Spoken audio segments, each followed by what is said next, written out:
मित्रांनो, येत्या 9 मार्चला दुबईत चॅम्पियन्स ट्रॉफीच्या फायनलचा महामुकाबला रंगणार आहे.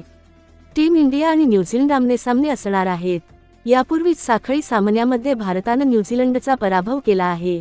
त्यानंतर उपांत्य सामन्यात ऑस्ट्रेलियाचा पराभव करत टीम इंडियानं चॅम्पियन ट्रॉफीची फायनल गाठली.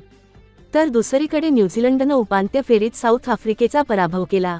दरम्यान फायनल कोणता संघ जिंकणार याची भविष्यवाणी अनेक माजी खेळाडू करत आहेत. कोणी न्यूझीलंडच्या बाजूने बोलत आहे, तर काही भारताच्या बाजूने बोलत आहे. त्यातच आता पाकिस्तानचा माजी वेगवान गोलंदाज शोएब अख्तरने मोठी भविष्यवाणी केली आहे. चॅम्पियन्स ट्रॉफीच्या फायनल सामन्याबद्दल बोलताना शोएब अख्तर यानं मोठं भाकीत केलं आहे. तो म्हणाला, सध्या भारतीय टीम ही खूपच चांगलं प्रदर्शन करत आहे. वर्तमान स्थितीबाबत बोलायचं झाल्यास सध्या मला टीम इंडियाचं पारडं न्यूझीलंडच्या तुलनेत जड दिसत आहे.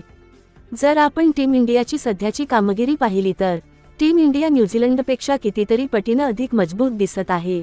त्यांची फलंदाजी आणि गोलंदाजी ही सध्या खूप प्रभावी वाटत असल्याचं अख्तरने म्हटलं आहे. यासह पुढे बोलताना अख्तरने म्हटलं की भारताचा कर्णधार रोहित शर्मा हा न्यूझीलंडचा गोलंदाज मिचेल सॅटनरच्या विरोधात आक्रमक खेळू शकतो. रोहित शर्मा सुरुवातीपासूनच स्पिनर विरोधात आक्रमक खेळत आलेला आहे. त्यामुळे तो फायनलमध्ये देखील आक्रमक सुरुवात करेल असं मला वाटतं. त्यामुळे आता हे पाहावं लागेल की भारत आपला फॉर्म कायम ठेवतो की न्यूझीलंड उलटफेर करणार, असं अख्तरने म्हटलं आहे. मित्रांनो, तुम्ही अख्तरच्या मताशी सहमत आहात का? ते आम्हाला कमेंट करून नक्कीच सांगा.